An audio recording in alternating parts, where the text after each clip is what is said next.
Hello बच्चों, pre medico YouTube channel पे स्वागत है आपका। बेटा मैं हूं डॉक्टर अंजुम विश्वकर्मा और बेटा आप हम डिस्कस करने जा रहे हैं आपका जो आज का एग्जाम हुआ है नीट 2020 केमिस्ट्री पेपर। ठीक है बेटा, हम पहले पेपर सॉल्व कर लेंगे, उसके बाद में बताऊंगा कि इसमें कितना अच्छा स्कोर हो सकता था, पेपर इजी था या टफ था। तो सबसे पहले हम शुरू करते हैं बेटा पेपर सॉल्व करना कि पेपर कैसे सॉल्व करें। तो सबसे पहले जो स्क्रीन पे आप क्वेश्चन देख पा रहे हो बेटा, फर्स्ट क्वेश्चन जो दिख रहा है वो क्या है, विच of the following basic amino acid, इसमें से पूछ रहे हैं कौन बेसिक अमीनो एसिड है। तो बेटा आंसर क्या जाएगा, लाइसिन। लाइसिन जो होता है बेटा ये बेसिक अमीनो एसिड होता है, तो इसका आंसर ये होगा। नेक्स्ट आता है बेटा, नेक्स्ट क्या कह रहे हैं, the correct option for free expansion of an ideal gas under adiabatic condition. Free expansion कर रहे हैं तो मतलब बेटा वर्क डन क्या होगा, जीरो। एडियाबैटिक कह रहे हैं तो क्यू की वैल्यू जीरो होगी, और बेटा ये दोनों जीरो होगा तो आपको पता है इंटरनल एनर्जी जो होगी बेटा वो भी क्या होती है, फ्री एक्सपेंशन में जीरो होती है। तो आंसर क्या होगा बेटा, फर्स्ट आंसर होगा, क्यू भी जीरो, डेल्टा टी भी जीरो और डब्ल्यू भी जीरो। ओके, नेक्स्ट हम बात करते हैं, measuring zeta potential is a useful determining property of colloidal solution.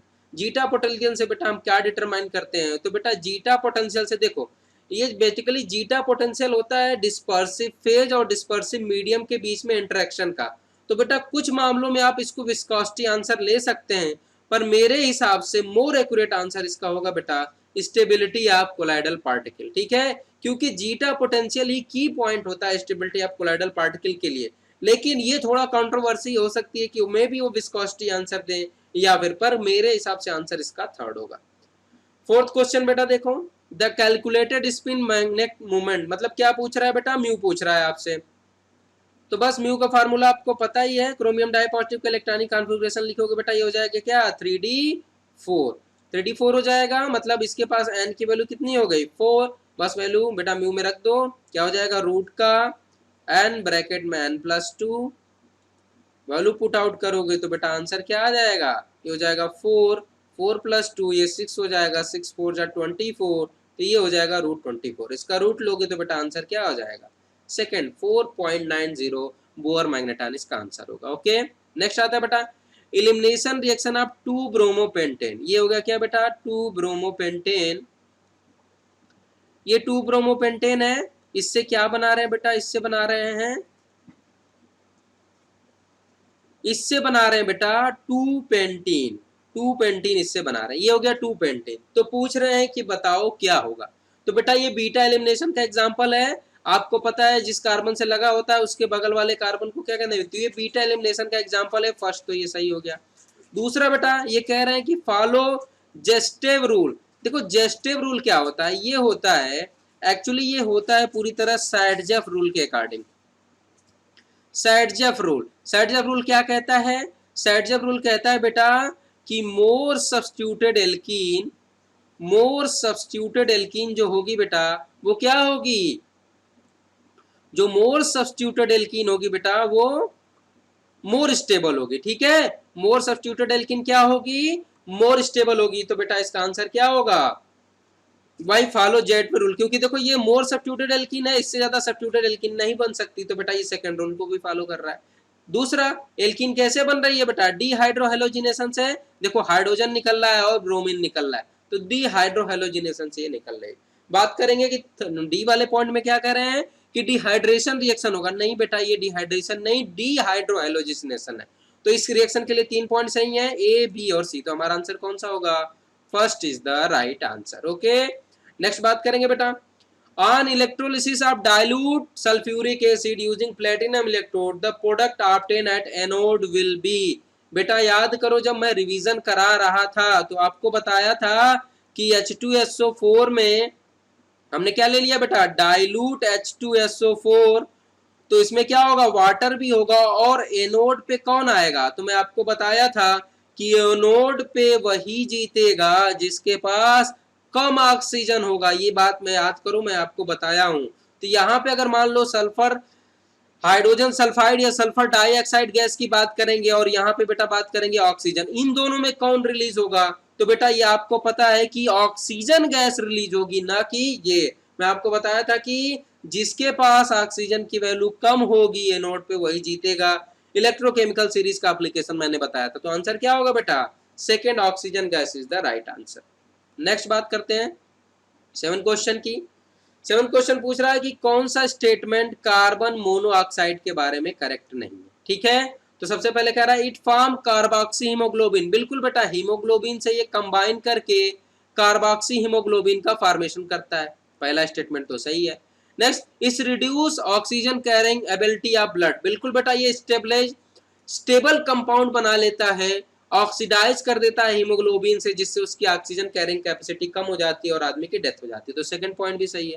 Third कह रहा है the carboxy haemoglobin is less stable then oxy haemoglobin. बेटा गलत है, ये मोर स्टेबल होगा ना कि लेस स्टेबल, क्योंकि मोर स्टेबल होगा तभी तो कार्बोक्सी हीमोग्लोबिन ज्यादा स्टेबल होगा, जिसकी वजह से हीमोग्लोबिन नहीं बन पाएगा। तो ये हो गया थर्ड वाला पॉइंट गलत। फोर्थ कह रहा है it is produce due to incomplete combustion. बिल्कुल बेटा, कार्बन का जब आप इनकम्प्लीट कंबस्शन कराते हो तो आपको कार्बन मोनोऑक्साइड गैस मिलती है। क्लियर, तो ये बात समझ गए हो आप। तो आंसर कौन सा होगा बेटा? थर्ड, क्योंकि यही स्टेटमेंट हमारा गलत है, तो आंसर हमारा बेटा यही होगा और आंसर होगा आपका third is the right answer. Next बेटा सुक्रोज एंड हाइड्रोलिसिस। आपको पता है सुक्रोज दो लोगों से मिलकर बना हो, अल्फा डी ग्लूकोज और बीटा डी फ्रक्टोज। बेटा देख लो, अल्फा डी ग्लूकोज और बीटा डी फ्रक्टोज कौन सा है? थर्ड वाला ऑप्शन है बेटा, alpha D glucose and beta D fructose मिलकर सुक्रोज बनाते हैं। अब बात करेंगे बेटा मैचिंग की। तो देखो मैचिंग में क्या कर रही है, क्या है बेटा? Water gas. वाटर गैस का दूसरा नाम क्या है? Synthesis gas. तो एक का क्या हो गया? थर्ड हो गया। टेम्पररी हार्डनेस बेटा क्या होता है? मैग्नीशियम के बाइकार्बोनेट या कैल्शियम के बाइकार्बोनेट से होता है। B2S6 आपको पता है बेटा, बोरान जो हाइड्राइड होते हैं इलेक्ट्रॉन डिफिशिएंट हाइड्राइड होते हैं, और जो H2O2 है बेटा ये इसका नॉन प्लेनर स्ट्रक्चर होता है, ओपन बुक लाइक स्ट्रक्चर होता है। तो आंसर मैच करो बेटा, ए का थर्ड, बी का फर्स्ट, सी का सेकेंड एंड डी का फोर्थ। तो आंसर कौन सा होगा बेटा? First is the right answer. Okay, next question की तरफ बढ़ा जाए। नेक्स्ट क्वेश्चन क्या है? An increase in the concentration of reactant of the reaction leads to change in. बेटा आपको पता है कि कंसंट्रेशन पे एक्टिवेशन एनर्जी डिपेंड नहीं करती, हीट ऑफ रिएक्शन भी डिपेंड नहीं करती और थ्रेशोल्ड एनर्जी नहीं करती है। लेकिन बेटा जैसे ही आप रिएक्टेंट के मॉलिक्यूल बढ़ा दोगे तो मॉलिक्यूल बढ़ गए तो कोलिजन फ्रीक्वेंसी बढ़ गई। तो बेटा कौन चेंज हो जाएगा? कोलिजन फ्रीक्वेंसी बदल जाएगी। ठीक है, बाकी कुछ भी नहीं। थ्रेशोल्ड एनर्जी बेटा ये मॉलिक्यूल की प्रॉपर्टी नहीं है, एक्टिवेशन एनर्जी भी मॉलिक्यूल की प्रॉपर्टी नहीं है बेटा। लेकिन जब नंबर ऑफ पार्टिकल बढ़ जाएंगे तो जाहिर सी बात है कोलिजन फ्रीक्वेंसी बढ़ जाएगी।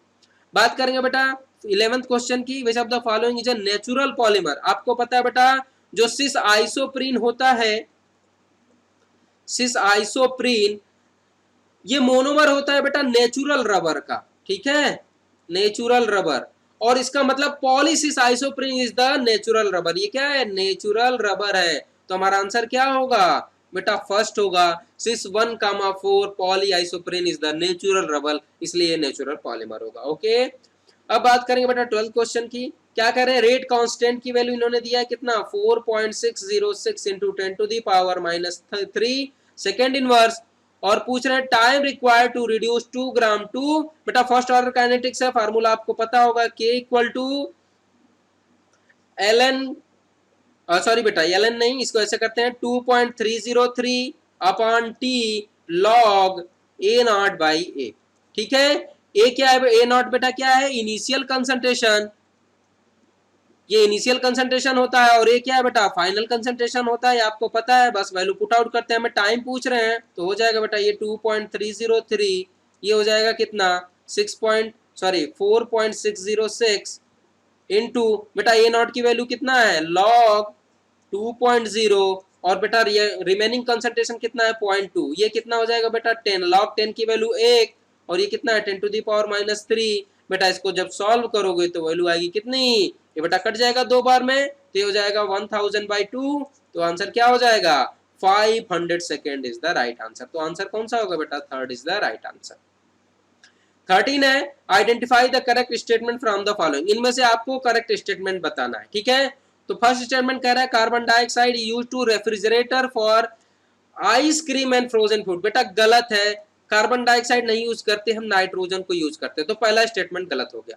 नेक्स्ट क्या कह रहा है? The structure of carbon 60 contain 12 6 carbon ring. बेटा गलत, 20 होती है आपकी 6 कार्बन रिंग और 12 होती है बेटा क्या? 5 कार्बन कंटेनिंग रिंग। ये जस्ट रिवर्स लिख दिया ये, इसलिए ये भी स्टेटमेंट गलत है। ठीक है, अब ये कह रहा है GSM-5 a type of zeolite is used to convert alcohol into gasoline। बेटा ये सही है, ये आपको एनसीईआरटी की लाइन है, ये मिल जाएगा। नेक्स्ट कह रहा है carbon monoxide is colourless and odourless gas. बेटा ये स्टेटमेंट भी सही है, तो सी और डी स्टेटमेंट सही है, तो आंसर कौन सा होगा? Fourth is the right answer. Next हम बात कर रहे हैं, कह रहे हैं मिक्सचर है नाइट्रोजन का और आर्गन का, वेट उनका दिया है और कह रहे हैं कि अगर टोटल प्रेशर कितना है 27 बार, तो बेटा बताओ नाइट्रोजन का पार्शियल प्रेशर क्या होगा? बेटा नाइट्रोजन का पार्शियल प्रेशर क्या होगा? Mole fraction of nitrogen into total pressure, यही तो होगा। बस मोल फ्रैक्शन निकाल दो बेटा, इसका मोल फ्रैक्शन क्या? Weight upon molecular weight upon weight upon molecular weight into sorry plus इसका कितना हो जाएगा 8/40 और इसको मल्टीप्लाई कर दोगे किससे बेटा? 27 से। ठीक है, ये वैल्यू सॉल्व करोगे तो ये वैल्यू आएगी कितनी बेटा? आपकी आएगी 5/9 इंटू 27। ये हो जाएगा बेटा कितने टाइम्स चला जाएगा? ये चला जाएगा आपका 3 टाइम्स और 3.15, तो ये हो जाएगा 15 बार। तो आंसर क्या होगा बेटा? Third 15 bar is the right answer. Okay, next आता है बेटा which of the following set of molecule have the zero dipole moment. Zero dipole moment कह रहे हैं बेटा अमोनिया। अमोनिया का स्ट्रक्चर क्या होता है? ये होता है, इस पे लोन पेयर है बेटा, लोन पेयर होने की वजह से इसका डायपोल मोमेंट जीरो नहीं होगा, तो अमोनिया गलत, तो ये ऑप्शन गलत हो गया। बेरिलियम डाइफ्लोराइड इसका जीरो होगा, लेकिन बेटा ये ऑप्शन गलत। नेक्स्ट कह रहे हैं सेकंड बोरान ट्राइफ्लोराइड, बिल्कुल बोरान ट्राइफ्लोराइड का बेटा क्या होगा? डायपोल मोमेंट की वैल्यू जीरो होगी, सही है, क्योंकि ये क्या है? प्लेनर है। हाइड्रोजन फ्लोराइड बेटा HF की भी डायपोल मोमेंट जीरो नहीं, इसकी म्यू की वैल्यू जीरो नहीं होगी, तो बेटा ये गलत हो गया, तो ये ऑप्शन भी गलत हो गया। नेक्स्ट क्या कर रहे हैं? नाइट्रोजन ट्राइफ्लोराइड NF3 कह रहे हैं बेटा, लोन पेयर है, बिल्कुल इसका भी डायपोल मोमेंट जीरो नहीं होगा, तो ये स्टेटमेंट भी गलत, तो थर्ड वाला भी गलत। फोर्थ कर रहे हैं बोरान ट्राइफ्लोराइड, बिल्कुल के बेटा BF3 इसका डायपोल मोमेंट जीरो होता है क्योंकि प्लेनर होता है। स्ट्रक्चर ऐसे देख लो बेटा, ये होगा, मान लो ये फ्लोरीन ये फ्लोरीन ये फ्लोरीन, अगर इन दोनों का क्या होगा? इधर होगा, तो बेटा ये इसको क्या करेगा? नलिफाई कर देगा, तो ये हो गया। बोरान बेरिलियम डाइफ्लोराइड, बिल्कुल बेटा इसका भी सही है, बेरिलियम डाइफ्लोराइड इसका भी डायपोल मोमेंट जीरो होगा। और डाइक्लोरोबेंजीन बेटा 1,4 डाइक्लोरोबेंजीन, ये स्ट्रक्चर होगा ClCl, डायपोल मोमेंट इसका इधर होगा, ये इसका होगा, दोनों एक दूसरे को बेटा नलिफाई कर देंगे, तो इसका भी डायपोल मोमेंट जीरो हो जाएगा। तो बेटा इसमें सभी जो है सभी का डायपोल मोमेंट जीरो है, तो आंसर हमारा कौन सा होगा बेटा? Answer is the fourth is the right answer, fourth आपका करेक्ट आंसर है। नेक्स्ट बात करेंगे क्वेश्चन नंबर 16, कह रहा है बेटा hydrolysis of sucrose is given by, sucrose के हाइड्रोलिसिस दिए हैं, Kc की वैल्यू दिया है इसके लिए और पूछ रहे हैं डेल्टा जी नॉट की वैल्यू। डेटा बेटा डेल्टा जी नॉट की वैल्यू आपको पता है ये होती है माइनस का RT/ln Kc, बस वैल्यू पुट आउट कर देते हैं बेटा। RT की वैल्यू किस में लिखना है? Joule mole inverse kelvin inverse में, तो ये हो जाएगा माइनस का 8.314 joule kelvin inverse mole inverse into temperature बता कितना दिया है? 300 केल्विन, ये 300 और ln Kc की value 2 into 10 to the power minus 2 into 10 to the power 13। बेटा आंसर मैच करो, आंसर मैच करोगे तो बेटा आपको आंसर फर्स्ट मैच होगा, यही जो मैच कर रहा है। केवल फार्मूला बेस्ड क्वेश्चन है, कुछ भी नहीं करना है इसमें आपको।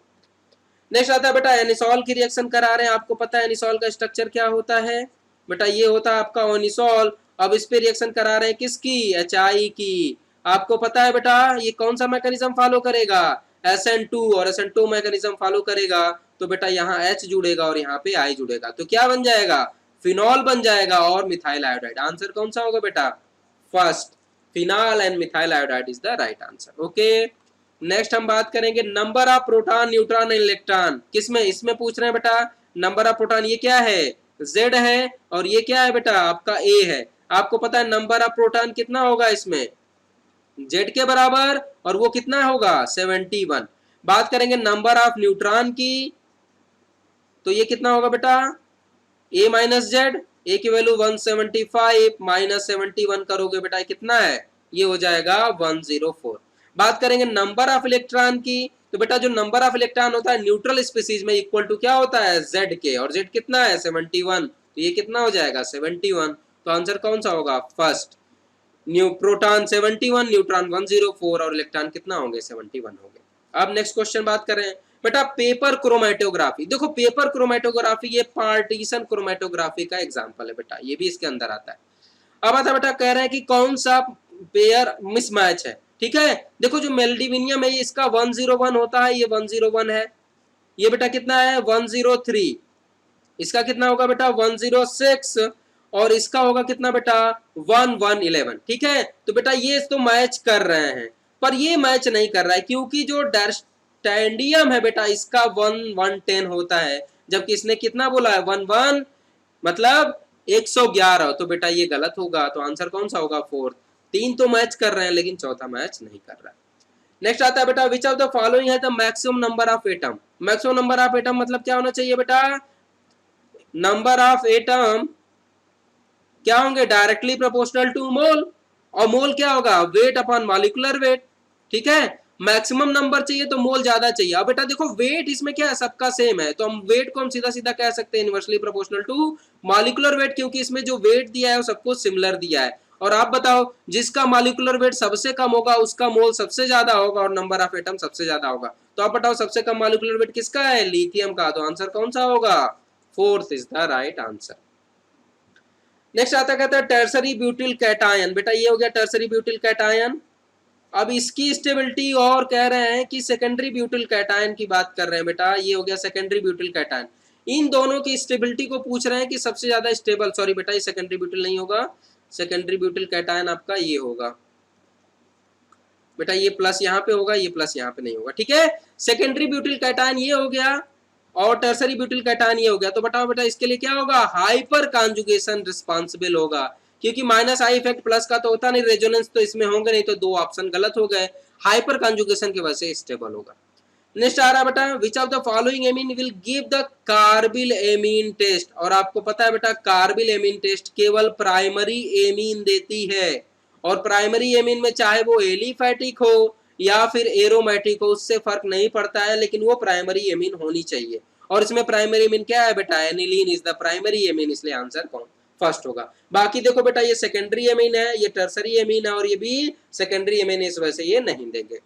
नेक्स्ट हम बात करेंगे बेटा which of the following alkene can not be made by, मतलब उसकी यील्ड अच्छी नहीं होगी बाई वुड्स रिएक्शन। बेटा वुड्स रिएक्शन आपको पता है सिमेट्रिकल एल्कीन के लिए बढ़िया होता है।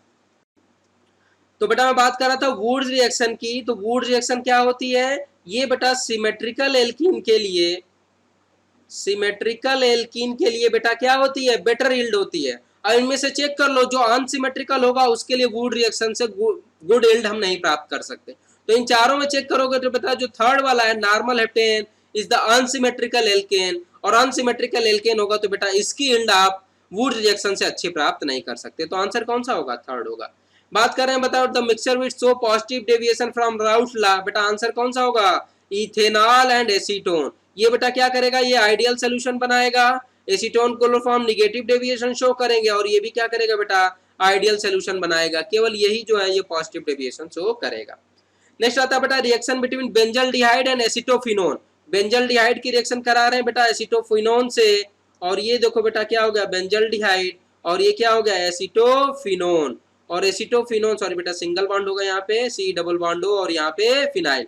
अब बताओ कौन सी रिएक्शन होगी, तो बेटा ये कौन सी रिएक्शन होगी, एल्डोल, और वो भी कौन सा क्रॉस एल्डोल। ये सबस्ट्रेट की तरह बिहेव करेगा बेटा, और ये न्यूक्लियोफाइल की तरह, ये इस पे क्या करेगा अटैक करेगा, और क्रॉस एल्डोल कंडेंसेशन होगा। इतना याद रखना कि जब कैनिजारो एल्डोल में कंपैरिजन आ जाएगा तो बेटा अगर पॉसिबिलिटी एल्डोल की है तो आप एल्डोल की तरफ जाएंगे ना कि कैनिजारो की तरफ। तो आंसर क्या होगा, cross aldol condensation is the right answer. बेटा ये तो लिगेंड ऑफ स्ट्रेंथ पूछ रहे हैं 27 क्वेश्चन में, बस आपको स्ट्रेंथ याद होनी चाहिए। बट आंसर कौन सा होगा, first is the right answer. बहुत बच्चों को इस ऑर्डर में कंफ्यूजन हुआ होगा, बाकी ये दो ऑर्डर तो बच्चों को आते ही हैं, ये दो ऑर्डर है तो बेटा इसको आपको ध्यान से देखना पड़ेगा। ठीक है, नेक्स्ट आता है बेटा which of the following is the cationic detergent. बेटा आंसर क्या है, सेटाइल ट्राई मिथाइल अमोनियम ब्रोमाइड। बेटा अगर कल का मेरा वीडियो लेक्चर केवल 15 मिनट का अगर आपने ये वीडियो लेक्चर देखा होता तो मैंने बताया था कि बेटा डिटर्जेंट का सीधा नाम पूछ सकते हैं आपसे, और बेटा वही हुआ है। देखो मैंने मार्क करके उसका फिगर भी बनाया था आपको, और बेटा वही आंसर क्वेश्चन आ गया। नेक्स्ट आप बता reaction between acetone and methyl magnesium chloride. बेटा एसीटोन की रिएक्शन करा रहे हैं मिथाइल मैग्नीशियम क्लोराइड से, ये हो गया बेटा एसीटोन, और किससे करा रहे हैं CH3MgCl से। ठीक है, फिर फर्दर उसकी हाइड्रोलिसिस करा रहे हैं। बेटा ये क्या करेगा, न्यूक्लियोफिलिक एडिशन रिएक्शन देगा, ये यहाँ से होगा, ये ब्रेक होगा, ये माइनस आ जाएगा, ये बन जाएगा CH3 CH3 और ये हो जाएगा CH3 और ये हो जाएगा बेटा O माइनस। फर्दर इसकी हाइड्रोलिसिस करा दोगे तो बेटा क्या हो जाएगा, ये कन्वर्ट हो जाएगा एल्कोहल में। तो ये जो बेटा हाइड्रोलिसिस से जो है ये OH में कन्वर्ट हो जाएगा, ठीक है। और ये क्या है बेटा, टर्सरी ब्यूटिल एल्कोहल इसका नाम है। तो आंसर कौन सा होगा बेटा, third, tertiary butyl alcohol is the right answer.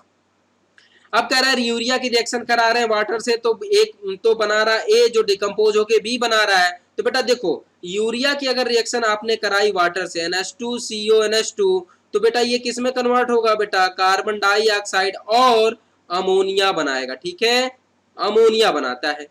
अब देखो अब क्या कह रहा है, ये अमोनिया मतलब ये हो गया बी। अब बी को क्या कह रहे हैं, पास थ्रू कर रहे हैं क्यूप्रस आयन के कंपेयर में। देखो बेटा अगर ये एक्वस अमोनिया होता तो बन जाता CuOH का होल ट्वाइस, लेकिन ये एक्वस नहीं, ये ड्राई अमोनिया है। इसका मतलब इसमें जो कॉम्प्लेक्स बनेगा वो सेकंड वाला बनेगा, ठीक है बेटा। ये आपने पढ़ा होगा कोऑर्डिनेशन कंपाउंड में कि अगर ड्राई अमोनिया से रिएक्शन कराएंगे तो ये बनेगा, अगर एक्वस अमोनिया होती तो बेटा ये कंपाउंड बनता। तो आंसर कौन सा होगा, सेकंड। नेक्स्ट कह रहा है the number of faraday required to produce 20 gram of calcium from molten. बेटा 12 में आपको पता है, मैंने बताया था कि number of faraday equal to होता है बेटा ग्राम इक्विवेलेंट ऑफ मेटल, यही तो होता है। बस ग्राम इक्विवेलेंट मेटल का निकाल लो। वेट दिया है मेटल का कितना, 20, और कैल्शियम का बेटा इक्विवेलेंट वेट कितना होगा 20, तो बेटा क्या हो जाएगा 1। तो फैराडे कितना आंसर आएगा 1 फैराडे। ग्राम इक्विवेलेंट क्या होता है, वेट अपॉन इक्विवेलेंट वेट, और वेट दिया बेटा इक्विवेलेंट वेट कैल्शियम का निकालोगे कितना हो जाएगा, +2 है तो 20 हो जाएगा, डिवाइड करोगे 1 आ जाएगा। तो 1 फैराडे पास करने पे ये वैल्यू आएगी। नेक्स्ट आ रहा है बेटा, ये क्या कह रहे हैं, द करेक्ट ऑप्शन इज। देखो बेटा ये क्या हो रहा है, बॉन्ड एसोसिएशन हो रहा है, और बॉन्ड एसोसिएशन होने पे बेटा एनर्जी रिलीज होती है, मतलब डेल्टा एच की वैल्यू क्या होगी, निगेटिव होगी। दूसरा बात करेंगे इंट्रोपी की, तो देखो बेटा 2 मॉलिक्यूल है गैसियस और इधर 1 मॉलिक्यूल है, नंबर ऑफ गैसियस मोल क्या हो रहे हैं, डिक्रीज हो रहे हैं। तो जाहिर सी बात है बेटा ये जो इंट्रोपी है वो भी क्या होगी, कम होगी। तो दोनों की वैल्यू कम होगी, तो बेटा आंसर कौन सा होगा 4। डेल्टा एच की वैल्यू भी माइनस में होगी और डेल्टा एस की भी वैल्यू 0 से कम होगी, ठीक है। नेक्स्ट कह रहा है बेटा find out solubility of NiOH का होल ट्वाइस इन द, बेटा ये किसका क्वेश्चन है बेटा, कॉमन आयन इफेक्ट का क्वेश्चन है। बेटा निकल हाइड्रोक्साइड को जब आप ब्रेक करोगे तो ये किसमें टूटेगा, निकल डाई पॉजिटिव में, और प्लस बेटा हाइड्रोक्साइड आयन का स्क्वायर हो जाएगा, ठीक है। बात करेंगे सॉल्युबिलिटी की, तो बेटा इसका जो आयनिक प्रोडक्ट है उन्होंने कितना दिया है, वो दिया है 2 × 10⁻⁻15। बेटा निकल की सॉल्युबिलिटी S मानो, और इसकी जो सॉल्युबिलिटी होगी वो S, और इसके वजह से कितना होगा 0.1 का स्क्वायर, इतना होगा। लेकिन आपको पता है बेटा कि कॉमन आयन इफेक्ट में जो वीक वाला होता है, वीक वाले जो इलेक्ट्रोलाइट होता है उसकी सॉल्युबिलिटी को निग्लेक्ट कर देते हैं, ये क्वेश्चन मैं करा चुका हूं। तो बेटा इसका क्या हो जाएगा 0.01 × S, ये स्क्वायर हो जाएगा, ये हो जाएगा 2 × 10⁻⁻15। बेटा यहाँ से सॉल्व करोगे तो जो सॉल्युबिलिटी की वैल्यू आएगी वो कितना हो जाएगा 10⁻⁻2। बेटा ये हो जाएगा 10⁻⁻13। तो आंसर क्या होगा 2 × 10⁻⁻13 molar is the right answer. Okay, next question क्या आ रहा है, द फ्रीजिंग पॉइंट डिप्रेशन, मतलब KF की वैल्यू इन्होंने दिया है 5.12 kilo calorie, sorry kilo KG mole inverse दिया है। पूछ रहे हैं फ्रीजिंग पॉइंट डिप्रेशन, मतलब डेल्टा TF पूछ रहे हैं। डेल्टा TF क्या होता है बेटा, KF इंटू मोलैलिटी, बस कुछ नहीं करना है, वैल्यू पुट आउट करो 5.12 × 0.078। बेटा इसको जब सॉल्व करोगे तो वैल्यू आएगी 0.399 के आसपास। बेटा 2 डेसिमल में बोला इसलिए इसका आंसर होगा 0.4 के। तो आंसर कौन सा होगा बेटा, third is the right answer. बिल्कुल इजी पेपर है बेटा, फार्मूला बेस्ड है, कैलकुलेशन बिल्कुल इजी है, मतलब बहुत ही इजी पेपर है। नेक्स्ट क्वेश्चन कह रहा है बेटा आइडेंटिफाई द इनकरेक्ट स्टेटमेंट। पहला कह रहा है कि chromium di positive stronger reducing agent than iron di positive in water. बेटा ये स्टेटमेंट सही है, फैक्ट बेस्ड क्वेश्चन है। नेक्स्ट कह रहा है the transition metal are their compound are known for their catalytic activity due to their ability to adopt multiple oxidation state and for complexes. बेटा ये स्टेटमेंट भी सही है। तीसरा कह रहा है interstitial compound are those that are formed when all small amount of while hydrogen carbon और nitrogen are trapped inside the crystal lattice of metal. बेटा ये मैंने अभी डी ब्लॉक और एफ ब्लॉक का जो कराया था रिवीजन, उसमें ये पॉइंट ही सीधा आपको बताया था। नेक्स्ट कह रहा है बेटा oxidation state of chromium in CrO4-2 और CrO2O7 -2 आर नॉट सेम। बेटा इसका ऑक्सीडेशन स्टेट निकालोगे +6 आएगा और इसका भी ऑक्सीडेशन स्टेट +6 आएगा। आप बताओ दोनों में +6 है तो दोनों तो सेम है, लेकिन ये कह रहा है नॉट सेम है, तो बेटा ये स्टेटमेंट गलत होगा। ये स्टेटमेंट गलत है, गलत ही पूछ रहे हैं, तो बेटा हमारा आंसर कौन सा होगा? Fourth is the right answer. ये स्टेटमेंट गलत है, इसलिए हमारा आंसर कौन सा होगा? फोर्थ। ओके, नेक्स्ट आ रहा है बेटा, नेक्स्ट कह रहा है BCC है लैटिस, उसकी एज दे दिया है उन्होंने, एज लेंथ दे दी है इतना, और पूछ रहे हैं एटॉमिक रेडियस। बेटा BCC लैटिस में आपने पढ़ा होगा 4r = a√3, यही तो है।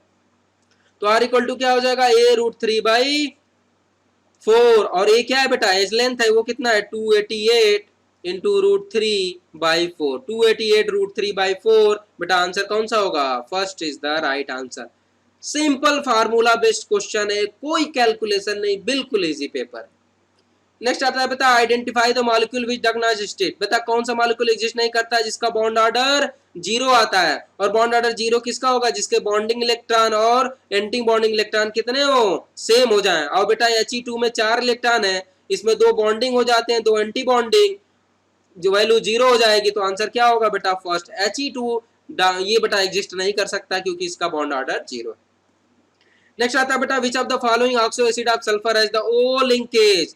बेटा परऑक्सो डाई सल्फ्यूरिक एसिड जो होता है, ये क्या होता है? इसमें O लिंकेज पाई जाती है, और ये आपको ध्यान रखना पड़ेगा। बेटा अगर आपको ये क्वेश्चन नहीं आ रहा था तो आप यहीं से जान जाते कि परऑक्सो बोल रहा है तो जाहिर सी बात है इसमें परऑक्साइड लिंकेज होगा। तो अगर ये क्वेश्चन आपको नहीं आता तो आप इसके केवल नाम से भी इसको सॉल्व कर सकते थे। बेटा इसका दूसरा नाम आपको पता है, इसको मार्शल्स एसिड भी कहते हैं, मार्शल्स एसिड भी कहते हैं। बेटा ये मैंने आपको रिवाइज कराया है। नेक्स्ट आता है बेटा 39 question, an alkene on ozonolysis give methanal. क्या कह रहा है? मीथेनल।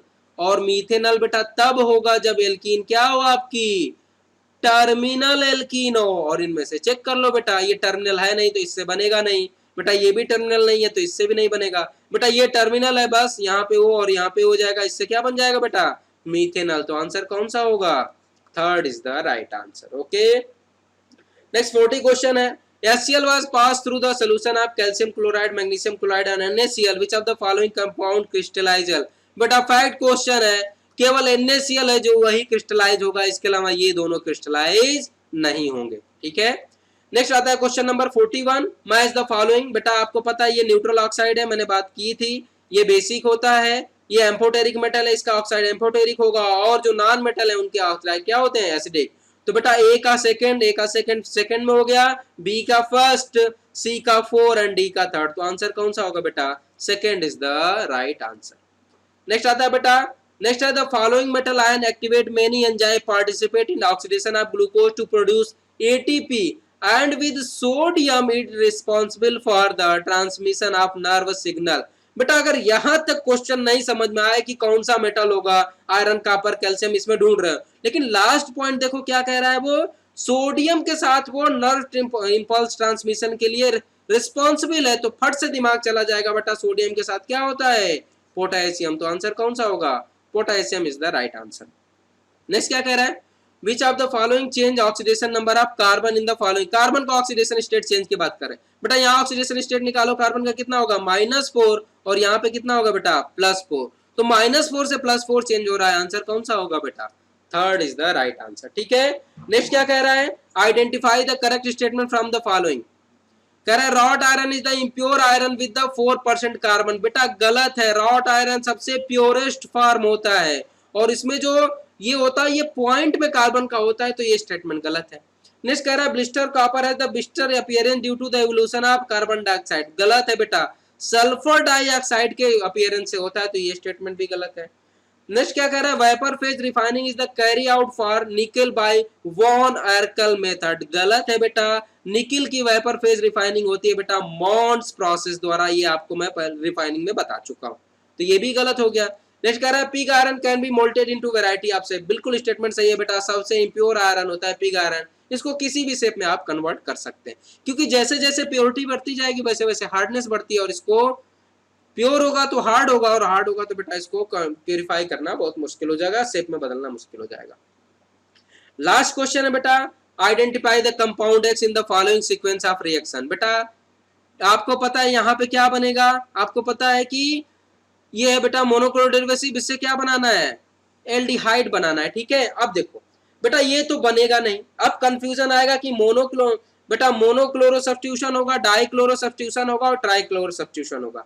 तो बेटा मोनोक्लोरो सब्स्टिट्यूशन होगा, हाइड्रोलिसिस कराओगे तो ये Cl हट जाएगा और यहाँ पे OH जुड़ जाएगा, तो ये तो हो नहीं से रहा, ये कंपाउंड नहीं, हमें फॉर्मल्डिहाइड चाहिए। बेटा डाइक्लोरो सब्स्टिट्यूशन होगा, तो डाइक्लोरो सब्स्टिट्यूशन होने से अगर Cl को हटाओगे तो क्या हो जाएगा बेटा, यहाँ पे 2 OH लग जाएंगे, एक OH यहाँ जुड़ जाएगा और एक OH यहाँ जुड़ जाएगा।